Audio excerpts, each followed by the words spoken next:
Hello everybody and welcome back to another Strangely Awesome Games video. I'm Hayden, and at the time of recording it is just after the 4th anniversary of COD Warzone and just days before some OG maps return to us with the launch of Warzone Mobile. So what better time to reflect on Warzone's legacy than right now by taking a look at it and ranking all of the maps the game has gotten so far. So do note that we're not going to rank like re-releases or iterations like Rebirth Island, Reinforced, or Verdansk 84 separately. We're going to be grouping all versions of these maps together, but if you want to see us rank every version of the maps in Warzone someday in another video in the near future, give us a heads up with a thumbs up and a comment down below. Okay, enough housekeeping, let's get into the rankings. So we're going to go in order, which means we're starting with the OG map, Verdansk. There are so many iconic POIs in this map, right? My favorites have to be Storage Town, Downtown, Stadium, and Superstore. So obviously, eventually, we got Verdansk 84, which was like a whole new relaunch of the map, essentially, with some new Black Ops POIs to kind of tie it into Cold War more. But even before that, we got some really cool evolutions of the map, right? Where the stadium opened up, which people had wanted for several seasons, and we finally got to go inside. We got new features like the train station and then the train, which you could use to fast travel around the map, which was pretty neat. There's a lot I really love about this map, but I think it still had some growing pains because it was the first Warzone map, right? So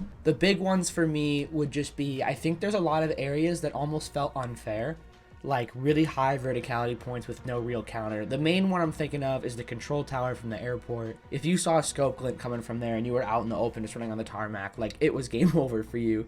There was really nothing you could do. There were some areas where lighting was kind of messed up and shadows were so dark that if your operator is wearing all black, you could literally hide in the shadows and be basically invisible, which is how we got like the rose skin meta. I think for that reason, as much as I love this map and think it's iconic, I am going to have to dock it down to an A instead of an S. That being said, I still really do like this map and I really hope it gets a remaster. I'm excited to play it again soon in Warzone Mobile. Okay, so next up we have the very first Resurgence map for Warzone, and this is going to be Rebirth Island. Rebirth Island I think has such a great atmosphere. It has the aesthetic and kind of creep factor of Alcatraz, because that's what it's based on in real life, which is awesome if you're a zombies player because then you're going to see some throwbacks to Mob of the Dead within the map. So you have this kind of old school Soviet look to it. We've gotten several different versions of this map, including Rebirth, Reinforced, and honestly, I think every time they bring this map forward, it gets improved. So I'm really hoping when it comes to Warzone and Modern Warfare 3, which I believe is coming in Season 3, that this is just the best version of that map ever, and I really think it could be. That said, Rebirth Island, just great atmosphere, action-packed. I think to this day, still the most fun Warzone map to play, just for how much action you're going to get into and how many fights that you're going to get into that feel organic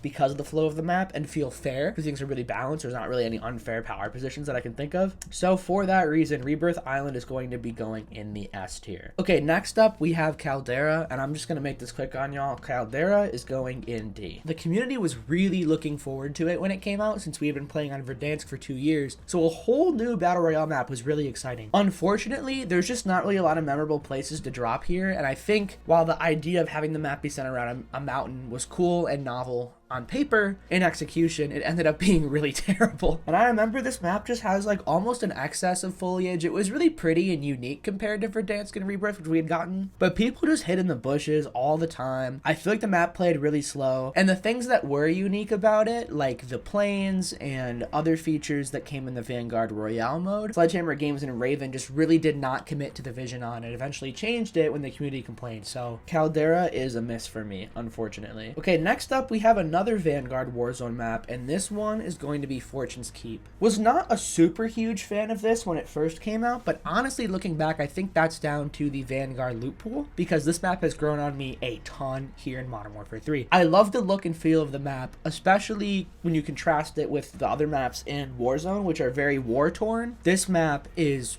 like a tropical paradise, and it's got some great Easter eggs in Modern Warfare 3 with like the new version that show the ruins as time has passed and the secret labs underneath and all the zombie stuff going on in Season 2 right now. Fortune's Keep I think is really cool because it has a lot of variety to it, right? It's not a super flat map, but you're not getting really excessively high points that feel like they dominate the map, and the elevation people can go to I think have good counters to them so they don't feel unfair. So Fortune's Keep for me, I am going to put in B. This map has grown on me quite a bit actually.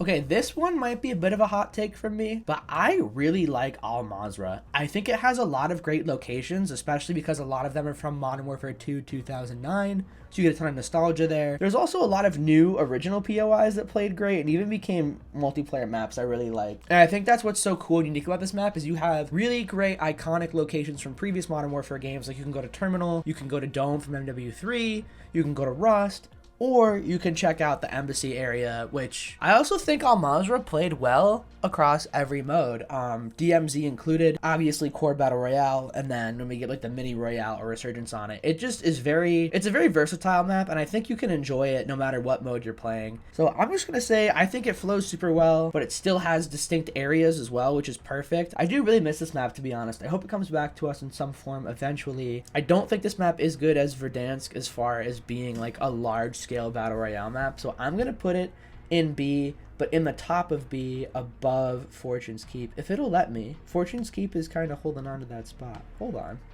Okay, there we go. So there we go, Al Mazrah in the top of B. Okay, next up we have our first of two original Resurgence maps for Modern Warfare 2 and Warzone 2. This is Ashika Island.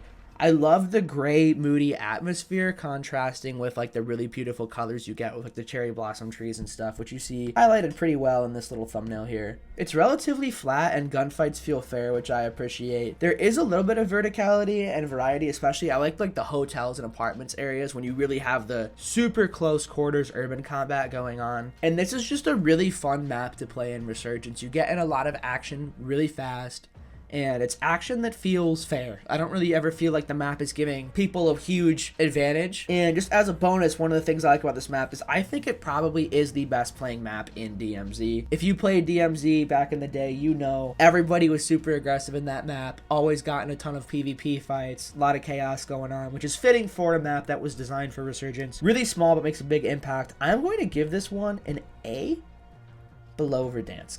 Okay, Vondel. I'm really mixed on this map in the sense that, like, I feel like half the time I play it, I like it. The other half, I really don't. And I think it's because the verticality in this map is really, really frustrating. The whole map is a rooftop rat camper's paradise.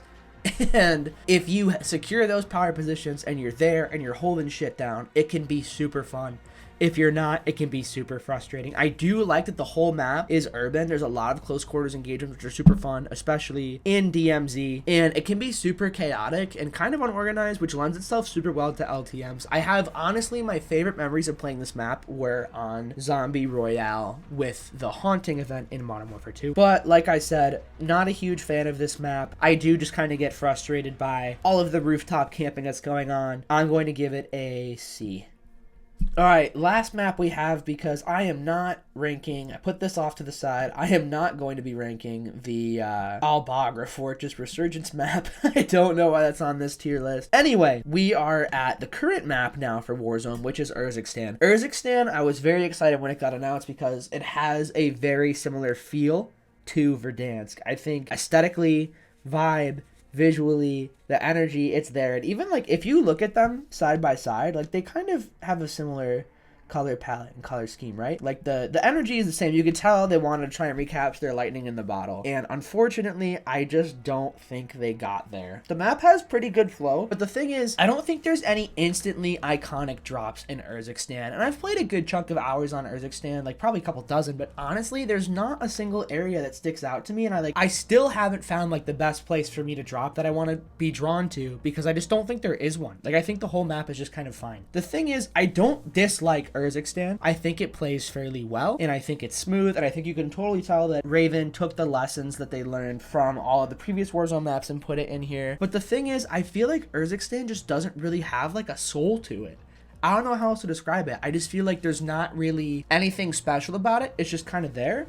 So I'm gonna put it like probably at the bottom of B here, because I think it's just about dead average, to be honest. All right, so that is our list and my take on every Warzone map we've gotten so far. You can let us know yours in the comments if you agree with us or not. And if you like this video, let us know with a thumbs up and subscribe for more COD content. We also cover other games and a lot of entertainment stuff here on the YouTube page, such as Walking Dead, Indiana Jones. We're gonna get to some Star Wars stuff and more. So we'd love to have you check that out. And if you like what you see here, check out our site, strangeawesomegames.com, for even more.